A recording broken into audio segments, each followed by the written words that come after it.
Cresci perto de um campo de milho que se estendia até onde a vista alcançava. Bem no centro dele, sempre esteve lá, um espantalho velho, feito de trapos e palha. Desde criança, eu o via da janela do meu quarto. A maioria das pessoas tem medo de espantalhos, mas eu nunca tive. Para mim, ele era apenas parte da paisagem, como as árvores ou a cerca de arame farpado. O problema nunca foi o fato de ele existir.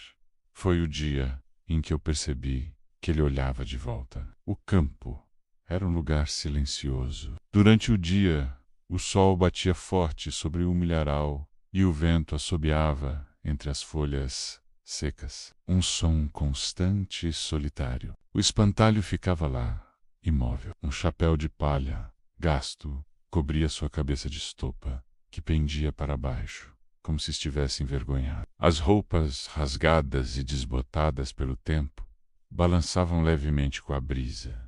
Ele nunca mudava de posição. Pelo menos, não durante o dia. Mas à noite, tudo era diferente. Eu precisava atravessar um atalho pelo campo para voltar para casa depois do trabalho. E foi quando a sensação começou. A sensação de estar sendo vigiado. Não era algo que eu via. Era algo que eu sentia na nuca. Um passo no ar. Uma presença que me acompanhava até a porta de casa. Eu olhava para trás, mas só via a silhueta escura do espantalho contra o céu estrelado, exatamente onde ele sempre esteve. Com o tempo, comecei a notar pequenas coisas, detalhes que me faziam duvidar da minha própria sanidade. Numa manhã, jurei que o chapéu dele estava mais inclinado para a esquerda. No dia seguinte, parecia que um dos braços, feito de um galho fino e recheado de palha, apontava um pouco mais para a direção da estrada. Uma vez, no final da tarde, a sombra que ele projetava no chão parecia longa e distorcida demais. Não combinava com a posição do corpo. Nenhuma dessas mudanças era grande o suficiente para provar alguma coisa a alguém. Sei o acontece.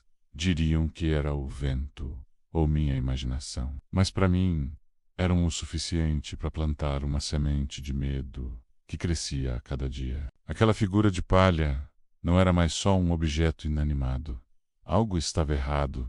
Decidi investigar. Conversei com alguns dos moradores mais antigos da região, perguntando sobre a história daquele campo. Foi quando descobri que a terra pertenceu a uma família que desapareceu misteriosamente décadas atrás. Ninguém sabia o que aconteceu com a esposa e os filhos, mas a história que corria era sobre o pai. Diziam que ele era um homem cruel e que antes de sumir foi acusado de algo terrível. A polícia nunca o encontrou. Uma senhora, com os olhos cheios de superstição, me disse em voz baixa que, quando alguém morre carregado de ódio ou vergonha, sua alma não descansa. Ela fica presa à terra, esperando. E então ela me contou o detalhe que gelou meu sangue.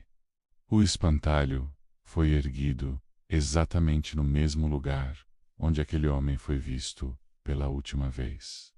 A partir daí, as coisas pioraram. O contato deixou de ser apenas uma sensação. Em uma madrugada, fui acordado por um som estranho vindo de fora. Passos lentos e pesados, arrastando-se entre as fileiras de milho. O vento, que sempre soprava, parou de repente. O campo ficou em um silêncio absoluto, mortal. Corri para a janela e olhei. O espantalho não estava mais de cabeça baixa. Ele estava virado diretamente para minha casa. Na noite seguinte, o medo me manteve acordado. Olhei pela janela de novo. Ele estava mais perto. Não muito, talvez uns 10 metros, mas estava inegavelmente mais perto da cerca que separava o campo do meu quintal. Fechei as cortinas, tranquei a porta, mas não adiantou. No meio da noite, acordei com um barulho no meu quarto. Um arranhado rítmico e seco no vidro da janela. Era palha. Palha seca, raspando o vidro, tentando entrar. Passei a noite em claro, encolhido no canto do quarto. Quando o sol nasceu, o som parou. Eu não aguentava mais.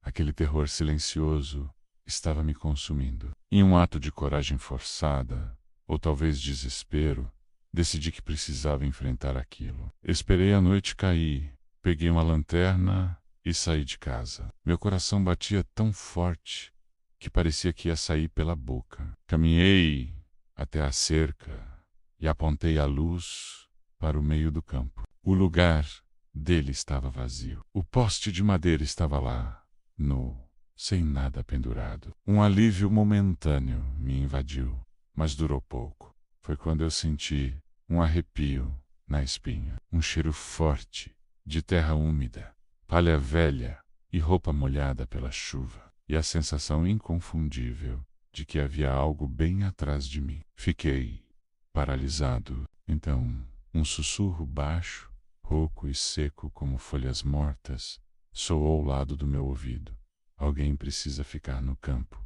Dias depois, a polícia local encontrou a casa vazia e o campo silencioso como sempre. A história do meu desaparecimento se tornou mais um mistério para a pequena cidade. Mas se você passar por aquele campo hoje, vai notar algo diferente. Há um novo espantalho vigiando o milharal. As roupas são outras, um pouco mais modernas, mas a altura é exatamente a minha. Se você passar por um campo à noite, não conte quantos espantalhos existem.